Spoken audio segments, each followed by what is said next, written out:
Good afternoon and welcome back to another Thursday at 3 update. My name is Micah Boshears and I'm the communications director here at the church. And today is a very special update because I have the opportunity to interview Pastor David about the long range planning team at the Reeves Center. Pastor David, welcome.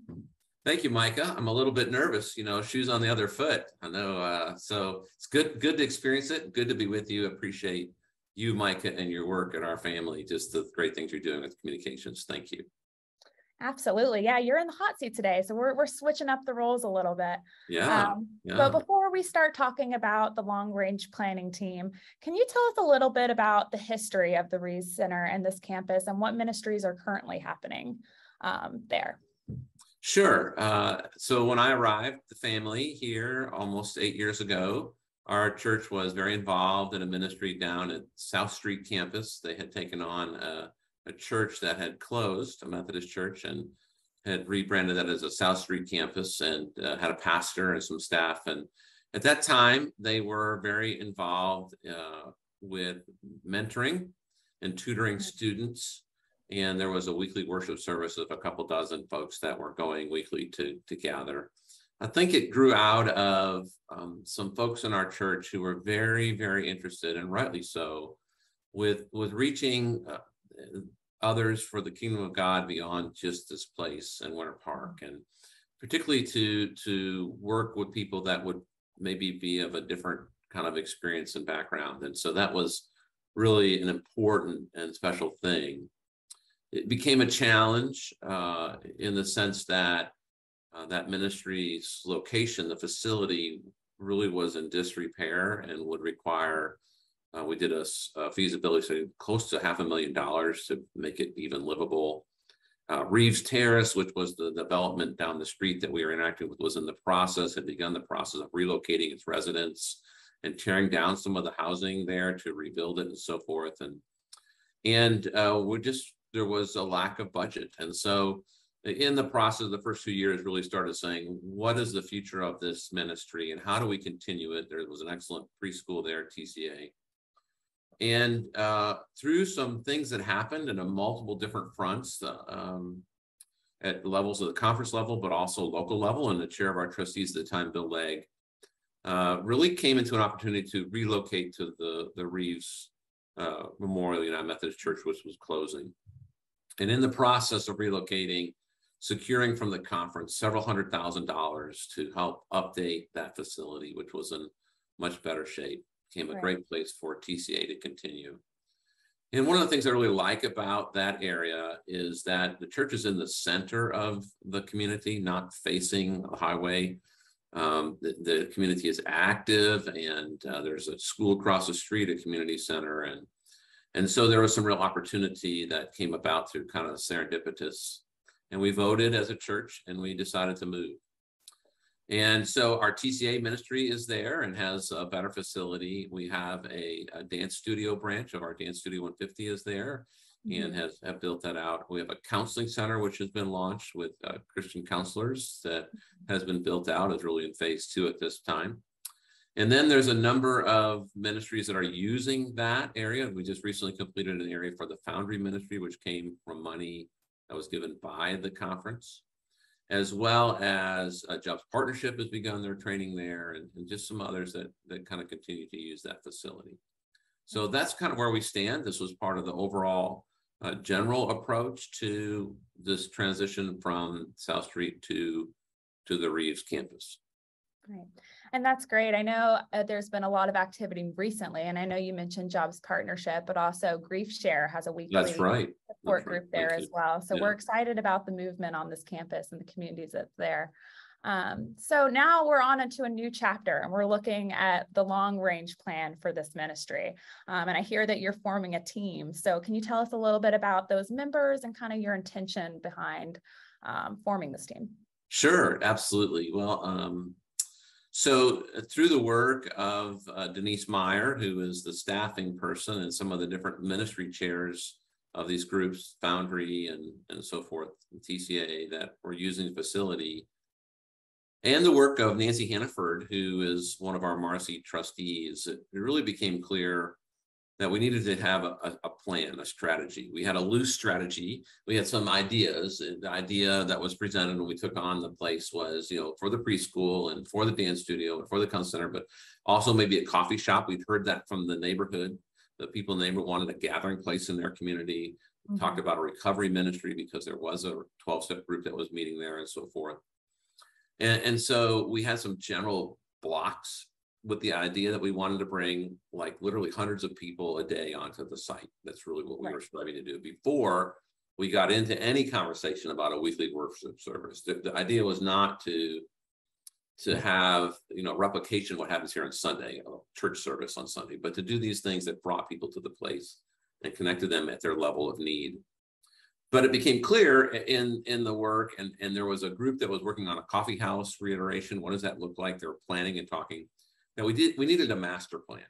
And that also tied into the trustees in terms of how they were having to repair some things there and how's the space going to be used and so forth. And so we secured a grant from the Marcy Trust to engage a consultant, Jim Moody from the Edith Bush Foundation, to come and to help us walk through a strategic plan. And so as we do in the church, when we have these things, we don't as a staff just do them. We actually gather a team. And so Denise Meyer had been at work to gather a team under the guidance of Matt Kuzma, our COO, and some of that. And so she has a team, Tom Owens and Dr. Steve Lee and Lauren Berlin and Sarah Easter and Garrett Fear and Chris Weidman. Then, of course, Matt and Denise have gathered already. And they again gather next Tuesday, beginning with Jim Moody from the Edith Bush Foundation to begin this process of coming up with a master plan for that part of our church family. That's wonderful. So what challenges or opportunities do you see that might arise as you work through this master plan and this challenges? There'd be challenges. It's all easy, right? It's just done. I think that's a great question. So the opportunities are that, following the intention of the original crew that launched out at South Street, which is that allows our church to be involved in sharing Christ in a broader context than the corner of Interlochen and Morse, right? It allows us to be the kingdom of God in a broader context and with those that perhaps we don't necessarily rub elbows with, which is a mandate from God, but also good for us to continue to look that way and see where God is leading us. And so we have the opportunity of walking through how to do that and how to do that in a way that leverages resources. The idea of having multiple sites is that you can draw upon the resources you already have. You can tap into the children's ministry. You can tap into the youth ministry. You can tap into the leadership that's there. You don't have to recreate all of that. As a church plant pastor who started a church with just a piece of property, I know how much work it takes to kind of pull all that together. And so we start really miles ahead with people. And this has been something on the heart of our church for a long time. Before I arrived, we did this type of prioritization exercise, and missions, particularly in the area of South Street, was one of the top 3 priorities. And so this has been part of the DNA of this family, for which I'm really grateful, because it says we're not interested just in ourselves. And when we get to the point where our primary focus is just on ourselves, we're in trouble. So this is the opportunity for us. And it's in a great setting with a church facility that is in pretty good shape and in a community that's active. And we've already begun to establish some good credibility in that neighborhood. We do our fall festival. We do our spring pet blessing.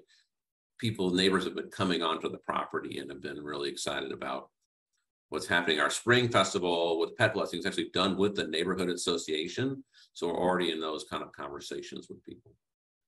The challenge is that we don't listen or care. The energy always flows towards where you are. And it's really hard to get out of the habit of talking about church being this place at this time. And COVID has just kind of blown that whole thing out of the water already, if it wasn't already, that church is more than just this place or this time. And we have to really think about how to be relevant The gospel is always relevant. How we present it in a relevant way to those in different neighborhoods and different experiences in our community. And so one of the foundational pieces that Jim Moody will be doing with us is listening groups in the neighborhood and leading these feedback groups from those who live there and those in our church as well, to have this conversation about what God may be calling us to do next. That's wonderful. It sounds like that there's a lot of good work going on. I know God's hand is in on it. Is there anything that we can pray for as you guys move through the process? Oh, I love that. Thank you. That's really important. I think in my renewal time away, I was really confronted with the fact that I so often try to walk ahead of God. I like to be a fixer, a doer. So, if there's a challenge, let's go fix it. Let's go work on it. We got to, it's up to, and then I don't listen. And then I sometimes completely miss the boat because I didn't listen. And, part of our approach as a family is to try to follow the leading of the Spirit, because we believe if we follow the leading of the Spirit, then it will be resourced in the way it should, to take the form it should. And so taking time to stop and pray about what we're supposed to do and where God is leading us through this feedback time is really important. So just that we would trust, and that we would have a heart for our neighbors in Orlando, and not just ourselves. I think that's really, really important. What do you? I'd love to hear from you. What do you, as someone who's been on this team for 7 years now, I think, what is it that excites you about that? I think that, in my ministry specifically with communications, we look a lot about church beyond the wall, especially in a digital aspect. So I think that when it comes to this campus and this community, that we have only began to tap into the potential and to reach, what we can do and what we can do to serve those people. So I'm excited to see what comes from this plan. And I know that us as a church will be praying for the team and hope that God is there and you can listen to his voice through this process. So yeah, I'm really excited. I mean, I don't know if I'm conveying it, but I am really excited about the opportunity that we're taking here, and that we're continuing to seek to be present with a whole new group that perhaps we haven't been as present with in the past. And I'm grateful for those that have gone before to build this type of interest in being beyond the walls. So well said. Well, thank you so much for taking the time and talking with me. I'm glad we got to switch up the roles a little, and this was a lot of good information. And thank you all for watching and listening. If you have any questions about things that are going on at either our Winter Park campus or at the Reeves Center, please feel free to reach out. We hope you have a wonderful rest of the week, and we'll see you on Sunday. God bless.